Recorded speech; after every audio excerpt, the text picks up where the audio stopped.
My name is Shannon Fitzpatrick. I am a staff technical adoption manager. I'm based out of Nashville, Tennessee. My first exposure to hands-on labs was as a customer. And I believe my first VMworld at the time was 2007.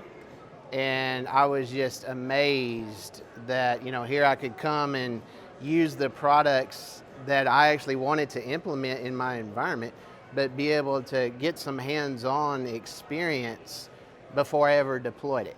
I need to have my hands on it. I got to try things out. If it doesn't work, why not? I need to figure that out. Well, I don't want to do that in a production environment. And I didn't work for a company that had a lab environment. So, the hands-on labs has always been a valuable tool for me personally.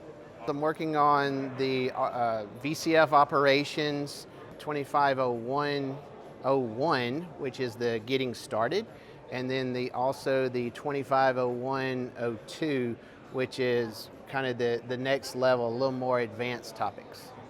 I was previously the Skyline captain for the hands-on labs that we did for Skyline Advisor, and I loved that product.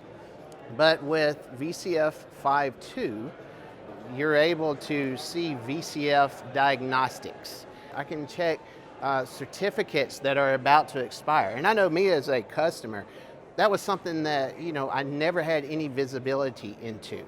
And then all of a sudden one day, my application is not working and I can't get logged in. Come to find out after some troubleshooting, certificate expired.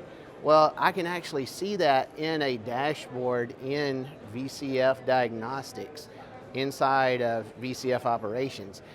Being able to track snapshots.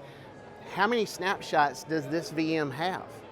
I've seen customers in the past that have had more than 20 snapshots on one VM because they had a runaway process, maybe with their backup solution. Were there any failures with snapshots? How many snapshots do I have? Who took the snapshots? Because, again, the bigger the environment, the more I'd have access to be able to do these kind of things.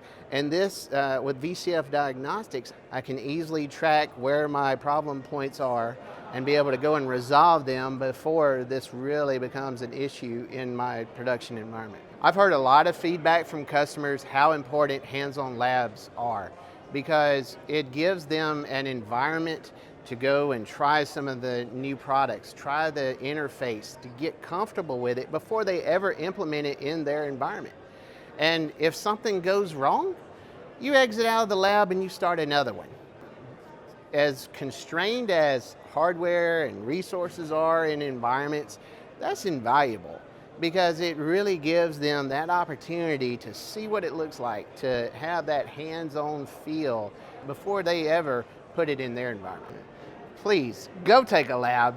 We want you to come try it out yourself and find the true value of hands-on labs.